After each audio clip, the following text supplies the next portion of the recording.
Greetings, peeps, and welcome to the mid-semester check-in.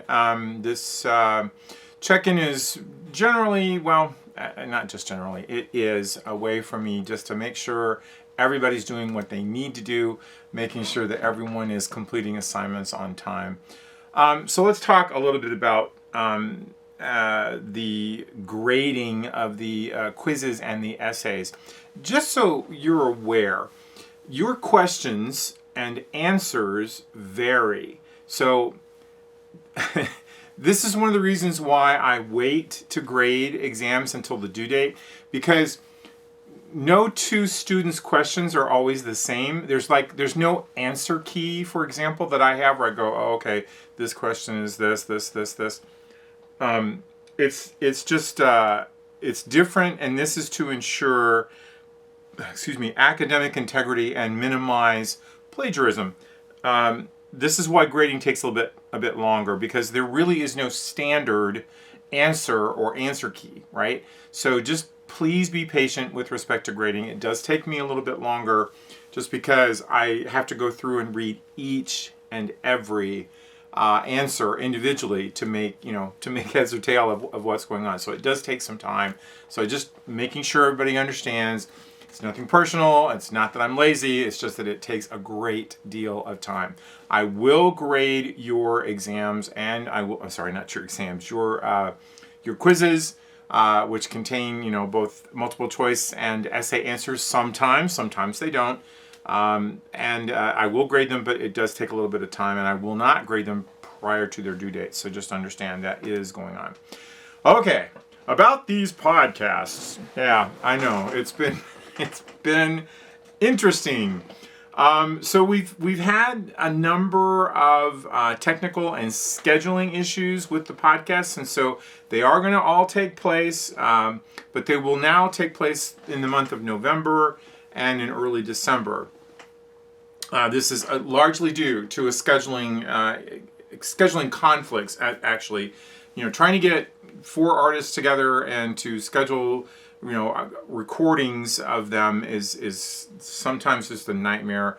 You couple that with it seems like every time I get ahead or get to the point where I think I'm getting ahead, the power goes out or my internet goes out, and so it's just been a nightmare. But it seems like we're slowly recovering from all of that. So just understand that these podcasts will be presented in 3 parts. Their first part is a performance vid. This is something that you will watch, a recording of a live performance of the artist. And then the second part is the questions that you are going to submit to the artist. So you're going to come up with 1 to 2 questions for each podcast performance, and that are going to be submitted to the artist on the third part, which is the podcast interview. Now, what happens is, again, I go out into the venues to record an artist, and then I present that or excerpts of that performance to you through the form of a performance vid. So in other words, it's just another YouTube vid that you watch, and generally they're not the entire performance. Generally, they're portions of the performance. I do this for a number of reasons. The chief reason, of course, is copyright. But the primary reason is just to keep the time involved to a minimum. I mean, some of these concerts, some of these performances, they can last up to 3 hours. And there's no point in you sitting there and watching a 3-hour performance. So just be aware. You will watch a performance vid, but it's probably going to be excerpts or portions of the performance, not the performance in its entirety. And then your questions will be based upon what you've seen, and your questions are addressed to the artist. So you watch the performance and you think, oh, hey, I'd like to ask about this aspect of how he's holding the guitar, or how she sings this particular passage. Entirely up to you, but your questions will then, in turn, will be asked to the artist on the podcast interview. And the podcast interview will happen at some point after you watch, obviously, the performance. So just be aware, 3 parts, and those are the 3 parts. I will post the dates of each of these podcast performance vids so you'll know well in advance, but they are going to be coming up right in November. Okay, so we have some current topics that we're looking at right now, and we are looking at what it means to be a critic of the arts. And we did briefly discuss that, but just a little brief lecture here about what does it mean to be a critic of the arts. You've heard me say this in my previous lectures. We're all critics, whether we want to admit this or not. We are all critics. Art critics, however, that's another that's another thing. When we think about art, for example, and all of its many forms, I mean, it's just so wide and so varied. But we are creatures that we analyze. We just do. We break things down, and we generally don't just listen to something or watch something or look at something and say, eh. We often form an opinion. And it's that opinion that brings out the critic in us, if you will. So when you are writing your essays or you're answering questions about these specific questions regarding what does it mean to be a critic of the arts, I think you have to point back or look back towards what you've been exposed to. And also, all through this process, keep in mind that, criticisms, and I say that word not in the negative connotation, because, sometimes when we think about being criticized, we think of it as a negative, and let's be honest, usually it is. But critical or criticism doesn't always have to be negative. I mean, we've all heard of constructive criticism. So your job really isn't to provide constructive criticism unless you want to do that for yourself.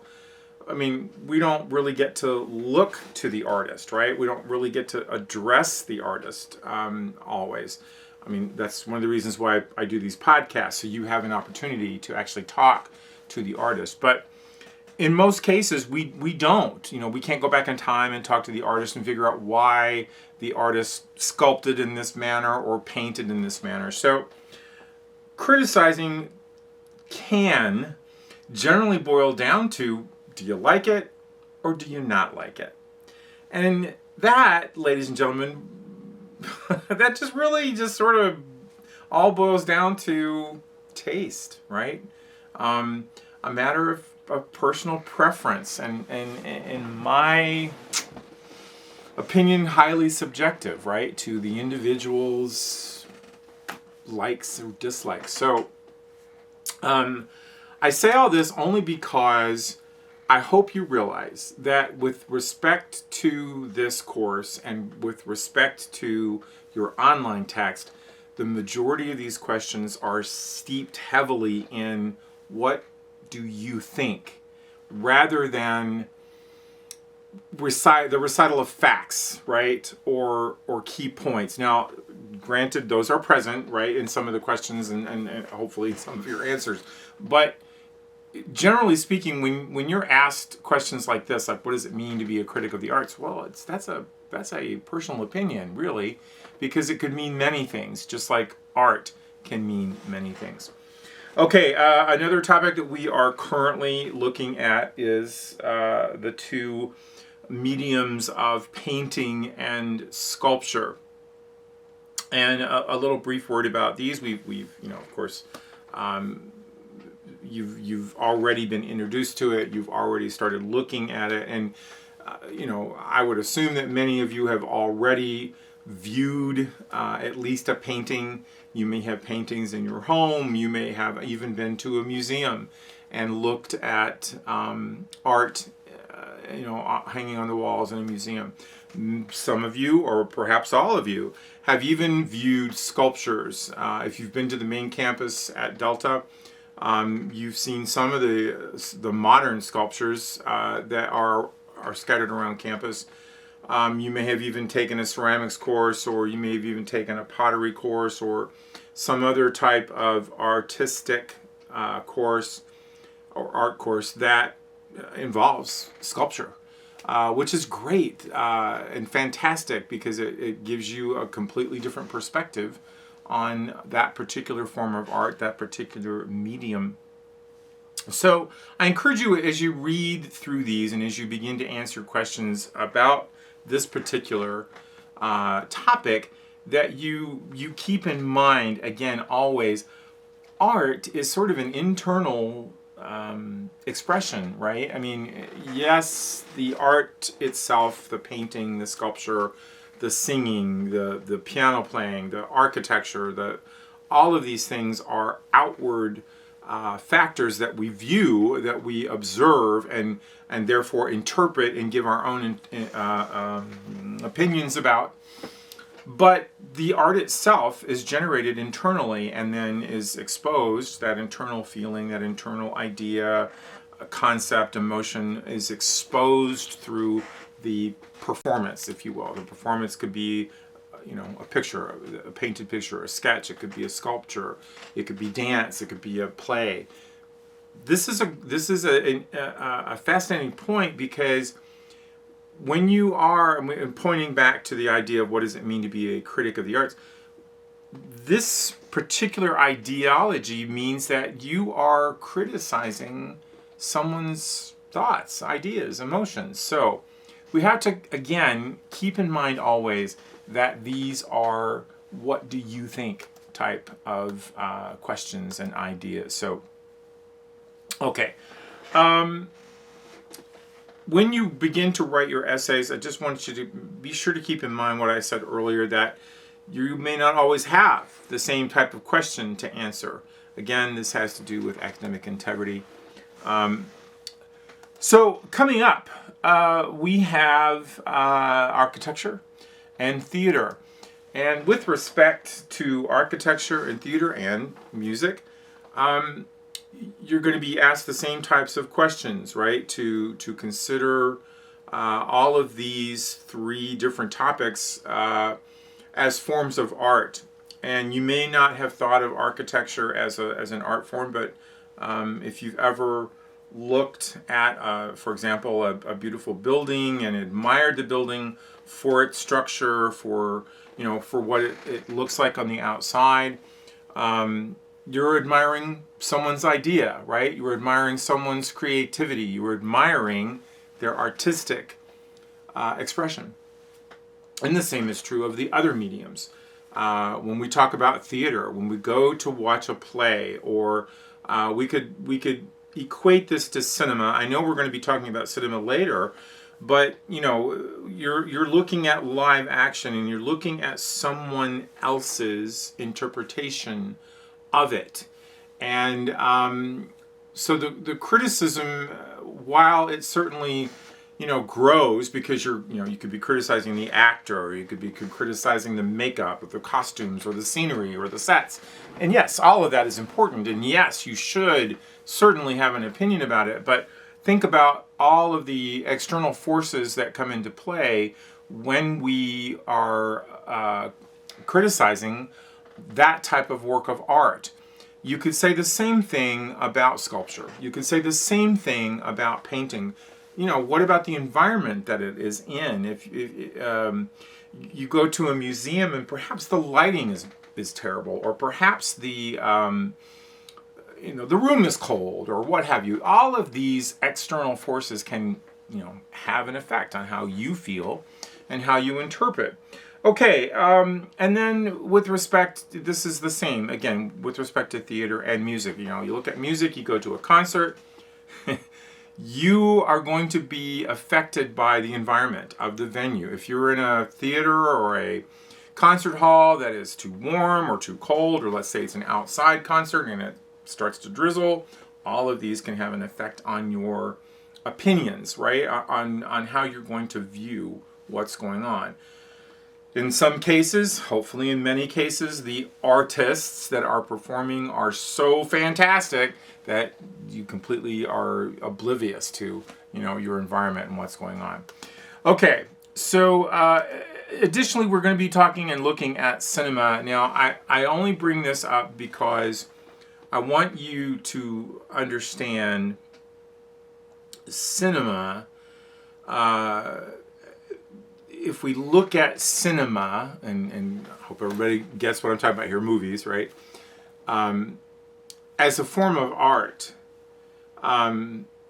just like all of the other forms, it is a type of communication. It is a conveyance of thought, of concepts, of ideas. But it is someone else's, usually one person's, interpretation of that. And in many cases, if a movie, cinema, is based on, let's say, a novel, you're looking at an individual's interpretation of another individual's interpretation of art or of life. So I want you to keep in mind that, again, this is all subjective to what do you think. This is not... There are no hard and fast rules here. It either is or it isn't.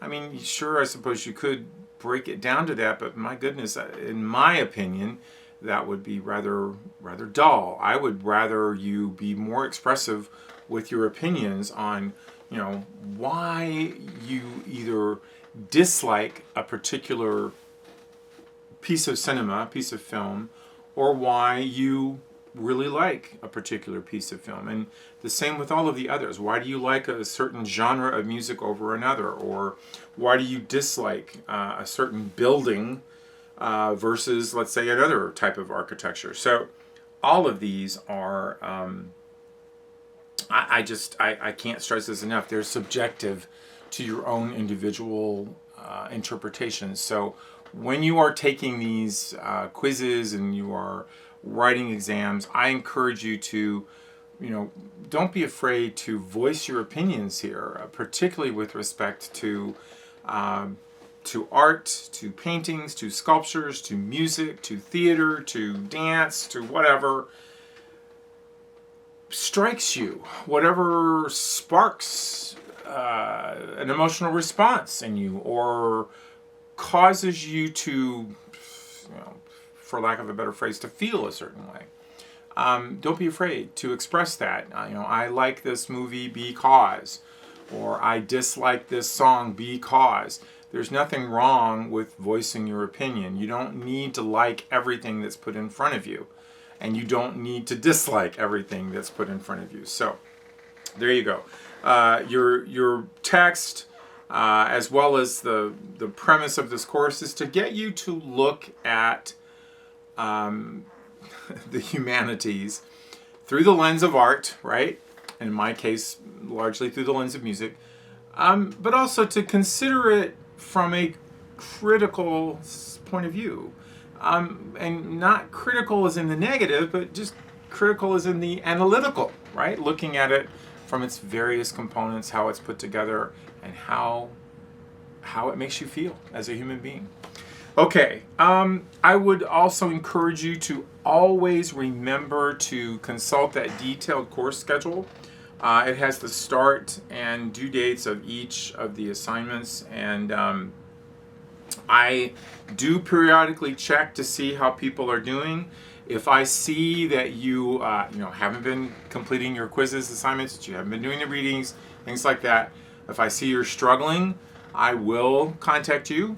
This is just simply to find out if everything's okay. It is, after all, the mid-semester point. Many of you may be taking midterms at this point, and this course does not have a midterm. So this is just my way of checking in with you to make sure that you're doing okay. If you have any questions regarding this course or any aspect of the course, please shoot me an email. Many of you already have, and I do appreciate that. I know many of you have been asking about those podcasts, and I apologize that there has not been a podcast yet. Was not my intention, but they are coming. They will happen, and you will be notified, and you will have links to click on to get to those podcasts. So just understand they are underway. Okay, folks, again, as always, if you have any questions, concerns, anything you need to discuss with me, if you're concerned about your grade, shoot me an email. I'm happy to talk with you. I hope this answers some questions, and I look forward, again, as always, to grading your tests and your essays, and I look forward to hearing from you. We will have some more discussion topics, but not until after these podcasts take place. Okay, I look forward to hearing from you, and we'll see you soon.